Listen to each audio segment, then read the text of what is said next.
നമസ്കാരം.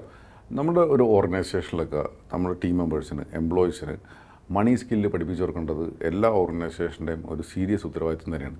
കാരണം പലപ്പോഴും മണി എന്ന് പറഞ്ഞാൽ നമ്മുടെ എല്ലാ ടീം മെമ്പേഴ്സിനെ സംബന്ധിച്ചും വളരെ ഇമ്പോർട്ടൻ്റ് ആയിട്ടുള്ള ഒരു പ്രൈമറി റീസൺ എന്തുകൊണ്ട് എല്ലാവരും ജോലി എടുക്കുന്നു എന്നുള്ളതിൻ്റെ കാര്യം വെച്ചാൽ കൃത്യമായിട്ട് ആ മാസം വരുമാനം കിട്ടുന്നു എന്നുള്ളതാണ്.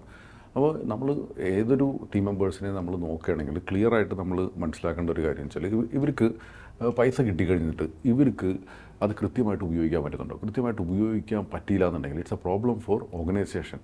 ദ സെയിം ടൈം ഈ എംപ്ലോയീസിന് ആ ടെൻഷനുള്ള പോലെ തന്നെ. അപ്പോൾ എപ്പോഴും നമ്മൾ മനസ്സിലാക്കേണ്ടതാണ്, ഇപ്പോൾ ടെൻസ്ഡ് ആയിട്ടുള്ള ടീം മെമ്പേഴ്സ് ആണെങ്കിൽ is equal to low productivity. ഇത് ഇനി എന്ത് പറഞ്ഞാലും മനസ്സിലാക്കിക്കോ, നമ്മുടെ ടീം മെമ്പേഴ്സ് ടെൻഷനാണെന്നുണ്ടെങ്കിൽ അവർക്ക് ലോ പ്രൊഡക്ടിവിറ്റി ആയിരിക്കും.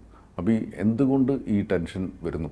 ഇപ്പോൾ ഇവർക്ക് ഒത്തിരി EMI ഉണ്ട്, ഓക്കെ, നോ മണി ലെഫ്റ്റ്, ഇത് പ്രോബ്ലമാണ്. ഓക്കെ, ഇനി ലോൺ ഉണ്ടെങ്കിൽ EMI ഡെഫിനറ്റ്ലി ഉണ്ടാവും.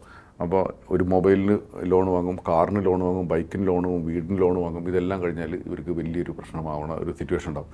ഇനി ഇതേമാതിരി നോ സേവിങ്സ് ഉണ്ടാകുമ്പോഴൊരു പ്രശ്നം എന്താണ്? ഫ്യൂച്ചറിനെ പറ്റിയിട്ടുള്ള ടെൻഷൻ. ഇനി കുട്ടികളുടെ വിദ്യാഭ്യാസം എന്ത് ചെയ്യും? കുട്ടികളുടെ വിദ്യാഭ്യാസത്തിന് ലോൺ എടുക്കണം, കുട്ടികളുടെ കല്യാണത്തിന് എന്തിനും അതിന് ലോൺ എടുക്കണം, ഇങ്ങനെ, അല്ലെങ്കിൽ എൻ്റെ കല്യാണത്തിന് എന്ത് ചെയ്യും, അതിന് ഞാൻ ലോൺ എടുക്കണം. ഇതെല്ലാവരും വന്നു കഴിഞ്ഞാൽ ഡെഫിനറ്റ്ലി ഈ ടെൻഷൻ വരും. ഇത് നമുക്ക് വലിയൊരു ബുദ്ധിമുട്ടാവും. ഇതിനെന്താ സൊല്യൂഷൻ? നമുക്ക് ചെയ്യണമെന്ന് വെച്ചാൽ സാലറി ഇൻക്രീസ് ചെയ്യാൻ പറ്റും. ഇതെപ്പോഴും പോസിബിളാണോ? സത്യം പറഞ്ഞാൽ ഒരു ഓർഗനൈസേഷനെ സംബന്ധിച്ച് വരുമാനത്തിനനുസരിച്ചല്ലാണ്ട് നമുക്ക് കൂട്ടി കൊടുക്കാൻ പറ്റുമോ? ഇപ്പോൾ എന്തും നമ്മൾ മലയാളികൾ പറഞ്ഞൊരു കാര്യമാണ്, കേരളത്തിൽ സാലറി ഇല്ലാത്തതിൻ്റെ പേരിൽ മലയാളികൾ പുറത്തു പോകുന്നു. ഇത് വളരെ സിമ്പിളായിട്ടുള്ള ലോജിക്കല്ലേ? ഇവിടെ വരുമാനം കമ്പനിക്ക് വന്നു കഴിഞ്ഞാലല്ലേ, ഇപ്പോൾ ഒരു കമ്പനി എന്ന് പറഞ്ഞൊരു ബക്കറ്റാണ്, ഇതിൻ്റെ ഉള്ളിൽ പൈസ ഉള്ളത് എടുത്തിട്ടല്ലേ നമുക്ക് ഓരോരുത്തർക്കും എടുത്ത് കൊടുക്കാൻ പറ്റുള്ളൂ. ഇതൊന്നും ഉണ്ടാവാതെ ഈ പ്രൊഡക്ടിവിറ്റി ഇല്ലെങ്കിൽ ഈ സാധനം ഉണ്ടാവണതിൻ്റെ എണ്ണം കുറയും. അപ്പോൾ നമുക്ക് ഒരാൾക്ക് കൊടുക്കാൻ പറ്റില്ല. അപ്പോൾ നമ്മൾ ക്ലിയറായിട്ട് മനസ്സിലാക്കേണ്ട കാര്യം വെച്ചാൽ സാലറി ഇൻക്രീസ് ചെയ്തു എന്ന് പറഞ്ഞിട്ട് അത് ഓർഗനൈസേഷന് പോസിബിൾ, ഇനി പോസിബിളാണെന്ന് വിചാരിക്കും. അങ്ങനെയാണെങ്കിലും ഈ പറഞ്ഞ സാധനം സേവ് ചെയ്യാനുള്ള ഹാബിറ്റ് ഇല്ലയെന്നുണ്ടെങ്കിൽ ഇവർക്ക് വല്ല ഗുണമുണ്ടോ? കാരണം ഇപ്പോൾ നമ്മൾ സാലറി ഹൈക്ക് കൊടുക്കും. ഇതിന് വളരെ സിമ്പിളായിട്ടുള്ള എക്സാമ്പിൾ എപ്പോഴും ഇതിന് മുന്നേ ഞാൻ പറഞ്ഞിട്ടുള്ളൊരു കാര്യമാണ്. നമുക്കിപ്പോൾ ഏതൊരു ടീം മെമ്പേഴ്സിനും അവരുടെ ഫസ്റ്റ് സാലറി എത്രയെന്നൊന്ന് ചോദിച്ചു വെക്കാം. ഈ ഫസ്റ്റ് സാലറി ഇന്ന് എത്ര സാലറി ഉണ്ട് നമുക്ക് നോക്കാം. ഇപ്പോൾ ഒരു 10 വർഷം കഴിഞ്ഞിട്ടാണെന്നുണ്ടെങ്കിൽ അവർക്ക് ചിലപ്പോൾ മിനിമം, ചിലപ്പോൾ ഇയാൾക്കൊരു 5000-ലായിരിക്കും ഇയാൾ ജോലി തുടങ്ങിയത്. ഒരു 10 വർഷം കഴിഞ്ഞിട്ട് ചിലപ്പോൾ മിനിമം ഒരു 50,000 രൂപ ശമ്പളം കിട്ടുന്നുണ്ടാവും, അല്ലെങ്കിൽ 1,00,000 രൂപ ശമ്പളം കിട്ടുന്നുണ്ടാവും. എന്ന് വെച്ചാൽ 10 ടൈംസോ അല്ലെങ്കിൽ 20 ടൈംസോ ഉയർന്നു. എന്നിട്ടും ഈ ടെൻഷൻ ഉണ്ടെന്നുണ്ടെങ്കിൽ അതിനർത്ഥം ശമ്പളം കൂടിയതല്ല പ്രശ്നം, ഈ പൈസ മാനേജ് ചെയ്യാൻ പറ്റാത്തതാണ് ഇവിടുത്തെ പ്രശ്നം പറഞ്ഞു കഴിഞ്ഞാൽ.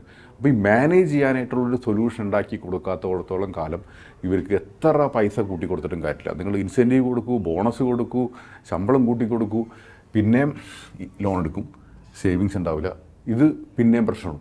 അപ്പോൾ ഇതിനുള്ള സൊല്യൂഷൻ എന്താണ്? ഇവർക്ക് എല്ലാവർക്കും മണി ബേസിക്സ് പഠിപ്പിച്ചു കൊടുക്കുക എന്നുള്ളത് ഇമ്പോർട്ടൻറ്റ്. പൈസനെ പറ്റിയുള്ള ബേസിക്സ് പഠിപ്പിക്കും. ഇപ്പോൾ നിങ്ങൾ എക്സലിനെ പറ്റി ട്രെയിനിങ് കൊടുക്കണ്ടാവും, ഇനി മോട്ടിവേഷൻ ട്രെയിനിങ് കൊടുക്കണ്ടാവും. ഈ മോട്ടിവേഷൻ ട്രെയിനിങ് ഒക്കെ 2 ദിവസത്തേക്കുള്ളൂ. പക്ഷേ ഇതിൻ്റെ ബേസിക്സ് അറിയില്ല. ഇപ്പോൾ നമ്മൾ ഇപ്പോൾ എന്നോട് വന്നിട്ട് പലരും പറയാറുണ്ട്, നമ്മുടെ ഓഫീസിൽ വന്നിട്ട് പൈസനെ പറ്റിയിട്ട് മോട്ടിവേഷൻ ട്രെയിനിങ് കൊടുക്കുന്നത്. എന്ത് മോട്ടിവേഷൻ എനിക്ക് പറയാനുള്ളത്? ഞാൻ ചിലപ്പോൾ പോയി സംസാരിച്ച് കഴിഞ്ഞാൽ ഉള്ള മോട്ടിവേഷൻ പോകും. കാരണം നമ്മളൊരു ഗോൾ പ്ലാനിങ്ങും കാര്യങ്ങളൊക്കെ കാണിച്ചു കൊടുത്തു കഴിഞ്ഞാൽ ഇത്ര രൂപ വേണമെന്ന് മനസ്സിലാവും. അപ്പോൾ ഇവർക്ക് മനസ്സിലാവും എൻ്റെ അടുത്ത് ആ രൂപ ഉണ്ടാക്കാനുള്ള സിറ്റുവേഷൻ എനിക്കില്ല, അല്ലെങ്കിൽ എൻ്റെ ചിലവ് കഴിഞ്ഞിട്ടില്ല. അപ്പോൾ ഉള്ള മോട്ടിവേഷൻ പോകാനേ ചാൻസ് ഉള്ളൂ. പക്ഷേ ഇതിൻ്റെ ക്ലിയർ ആയിട്ടുള്ള കാര്യം വെച്ചാൽ ഇതിൻ്റെ ബാക്കിലോട്ട് സയൻസ് ഉണ്ട്. ഈ സയൻസ് മനസ്സിലാക്കി കഴിഞ്ഞാൽ മാത്രമേ ഇത് മനസ്സിലാക്കുള്ളൂ. അപ്പോൾ ബേസിക്സ് ആയിട്ട് നമുക്ക് ക്ലിയർ ആയിട്ട് എത്ര രൂപ ഇൻകം ഉണ്ട്, ആ ഇൻകത്തിൽ എങ്ങനെയാണ് ഇതിൻ്റെ എക്സ്പെൻസും കാര്യങ്ങളൊക്കെ ട്രാക്ക് ചെയ്യണത്, എങ്ങനെ ഒരു ബഡ്ജറ്റ് ഉണ്ടാക്കാൻ പറ്റും, ഇനി ഈ ബഡ്ജറ്റ് എങ്ങനെ സ്റ്റിക്ക് ഓൺ ചെയ്യാൻ പറ്റും, ഇതിൽ നിന്ന് എങ്ങനെ നമുക്ക് ഒരു എമർജൻസി ഫണ്ട് ഉണ്ടാക്കണതിൻ്റെ ഇമ്പോർട്ടൻസ് എന്താണ്, അതേമാതിരി ഒരു ഇൻഷുറൻസ് നമുക്കുള്ളതിൻ്റെ ആവശ്യങ്ങൾ എന്താണ്, ഇപ്പോൾ ഹെൽത്ത് ആയാലും ടേം ഇൻഷുറൻസ് ആയാലും ക്രിട്ടിക്കൽ ഇൽനെസ് ആയാലും ഇതിൻ്റെയൊക്കെ ഇമ്പോർട്ടൻസ് എന്താണ്, അത് നമുക്കുണ്ടോ, ഉള്ളത് മതിയോ, ഇതിൽ ഉള്ളതാണെങ്കിൽ എത്ര രൂപ വേണം, ഇത്തരം കാര്യങ്ങൾ കൃത്യമായിട്ട് മനസ്സിലാക്കി കഴിഞ്ഞാൽ മാത്രമേ ഇത് ചെയ്യാൻ പറ്റുള്ളൂ. ഇതുപോലെ തന്നെ നമുക്ക് ഇൻവെസ്റ്റ്മെൻറ്റ് നമുക്ക് ചെയ്യാനായിട്ടാണെന്നുണ്ടെങ്കിൽ എങ്ങനെ ഒരു SIP റൂട്ടിൽ ഇൻവെസ്റ്റ് ചെയ്യുക. SIP എന്ന് പറഞ്ഞാൽ മ്യൂച്വൽ ഫണ്ട് മാത്രമല്ല, ഇതിൽ സ്റ്റോക്കിൽ ഇൻവെസ്റ്റ് ചെയ്യുക, RDയിൽ ഇൻവെസ്റ്റ് ചെയ്യുക, ഇത് അല്ലെങ്കിൽ ETF ഇൻവെസ്റ്റ് ചെയ്യുക, ഇങ്ങനെ ഒത്തിരി കാര്യങ്ങളുണ്ട്. ഇതെല്ലാവരും ശരിക്കും പറഞ്ഞാൽ എല്ലാവരും വേണോ, ഏത് വേണം, ഇത്തരം കാര്യങ്ങൾ മനസ്സിലാക്കണമെന്നുണ്ടെങ്കിൽ കൃത്യമായിട്ട് പഠിച്ചു കഴിഞ്ഞാലേ മനസ്സിലാവുള്ളൂ. അപ്പോൾ ഇത് വളരെ ഇമ്പോർട്ടൻ്റ് ആണ്. ഓരോ ടീം മെമ്പേഴ്സും ഇത് അറിഞ്ഞിരിക്കുക എന്നുള്ളത്. ഇതിലെങ്ങനെ ഡൈവേഴ്സിഫിക്കേഷൻ കൊണ്ടുവരണം, എങ്ങനെ അസറ്റ് അലോക്കേറ്റ് ചെയ്യണം, ഇത്തരം കാര്യങ്ങൾ ഭയങ്കര ഇമ്പോർട്ടൻ്റ് ആയിട്ട് മനസ്സിലാക്കേണ്ട ഒരു കാര്യമാണ്. ഇതെല്ലാവരും പഠിക്കാൻ പറ്റുമെന്നില്ല. ഇത് ചിലപ്പോൾ ഏതെങ്കിലും ഒരു എക്സ്പേർട്ടിൻ്റെ സഹായത്തോടെ ചെയ്യേണ്ടതായിരിക്കും. പക്ഷേ ഇത്തരം കാര്യങ്ങളുണ്ടെന്നും അത് ഞാൻ സ്വന്തമായിട്ട് ചെയ്യണോ അതൊരു എക്സ്പേർട്ടിൻ്റെ സഹായത്തോടെ ചെയ്യണം എന്നുള്ള ഒരു എഡ്യൂക്കേഷൻ കൊടുക്കാൻ പറ്റിക്കഴിഞ്ഞ് കഴിഞ്ഞാൽ ചിലപ്പോൾ നമ്മൾ ഓരോ ഓർഗനൈസേഷനും ചിലപ്പോൾ നല്ല ഒരു പീസ്ഫുള്ളായിട്ടുള്ള ഒരു ടീം മെമ്പേഴ്സിൻ്റെ സർക്കിൾ ഉണ്ടാക്കിയെടുക്കാൻ പറ്റും. Peaceful and happy team members ഉണ്ടെങ്കിൽ അവരുടെ പ്രൊഡക്ടിവിറ്റി കൂടും. കാരണം അവിടെ കൂടുതൽ പണിയെടുക്കേണ്ടതും കൂടുതൽ ഇൻസെൻറ്റീവ് ഉണ്ടാക്കേണ്ടതും ആരുടെ ആവശ്യമാണ്, ഓരോ എംപ്ലോയീസിൻ്റെ ആവശ്യമാണ്. അത് ചെയ്യാൻ തുടങ്ങിക്കഴിഞ്ഞാൽ ആ ബെനിഫിറ്റ് ആർക്ക് കിട്ടുന്നത്, ഓർഗനൈസേഷൻ. ഇപ്പോൾ ഒരു ഓർഗനൈസേഷൻ പറയുകയാണെങ്കിൽ എനിക്ക് 100 ടൈംസ് വളരണം, ഈ 100 ടൈംസ് വളരണമെന്നുണ്ടെങ്കിൽ നമുക്ക് എത്ര ടീം മെമ്പേഴ്സ് ഉണ്ട് അവരും 100 ടൈംസ് വളർന്നാൽ മാത്രമേ ഇത് നടക്കത്തുള്ളൂ. ആവറേജ് ആണ് പറയണത്. അല്ലാതെ ടീം മെമ്പേഴ്സ് വളരാതെ കമ്പനി വളരാൻ പോണില്ല. ഇത് വലിയ ഫിലോസഫി ഒന്നല്ല, എല്ലാവർക്കും അറിയുന്ന കാര്യം. അപ്പോൾ ഈ സാധനം നമ്മുടെ ടീം മെമ്പേഴ്സിന് കിട്ടണമെന്നുണ്ടെങ്കിൽ അവർക്ക് എന്താണ്, ഈ ടെൻഷൻ ഫ്രീ ആവണം, പ്രൊഡക്ടിവിറ്റി കൂടണം, എന്നാലേ നടക്കത്തുള്ളൂ. അപ്പോൾ ശരിക്കും പറഞ്ഞാൽ മണി എഡ്യൂക്കേഷൻ നടത്തേണ്ടതും ടീം മെമ്പേഴ്സിനേക്കാളും കൂടുതൽ ആവശ്യം ഓരോ ഓർഗനൈസേഷനാണ്. അപ്പോൾ ഓരോ ഓർഗനൈസേഷനിലും ഓരോ ട്രെയിനിങ്ങിലും ഇത്തരം കാര്യങ്ങൾ ഇംപ്ലിമെൻറ്റ് ചെയ്താൽ കുറച്ചും കൂടി നന്നായിരിക്കും. ഇപ്പോൾ നമ്മുടെ ഓഫീസിലൊക്കെ പലപ്പോഴും നമ്മൾ 1 to 1 ആയിട്ട് നമ്മുടെ ഓഫീസിൽ എക്സ്പേർട്സ് ആളുകളോട് സംസാരിക്കാറുണ്ട്. എന്നിട്ട് അവരുടെ ഇൻവെസ്റ്റ്മെൻറ്റ് ആവശ്യങ്ങൾ മനസ്സിലാക്കാറുണ്ട്. എന്നിട്ട് അവർക്ക് വേണ്ട രീതിയിലുള്ള സപ്പോർട്ടുകളും കാര്യങ്ങളും കൊടുക്കാറുണ്ട്. അപ്പോൾ ഇത്തരം കാര്യങ്ങൾ നമുക്ക് എപ്പോഴും എല്ലാ ഓർഗനൈസേഷനും ഓരോ ടീം മെമ്പേഴ്സിനെയും സപ്പോർട്ട് ചെയ്ത് ചെയ്യാവുന്ന കാര്യമാണ്. ഇവൻ നമ്മൾ ഓഫീസിൽ ഓൺലൈനായിട്ട് വർക്ക്ഷോപ്പുകൾ നമ്മൾ പ്ലാൻ ചെയ്യാറുണ്ട്. ഇതൊക്കെ ഓരോ കമ്പനികളിലെ HR ഡിപ്പാർട്ട്മെൻറ്റുകളായിരിക്കും നമ്മളെ കോർഡിനേറ്റ് ചെയ്ത് ചെയ്യാറ്.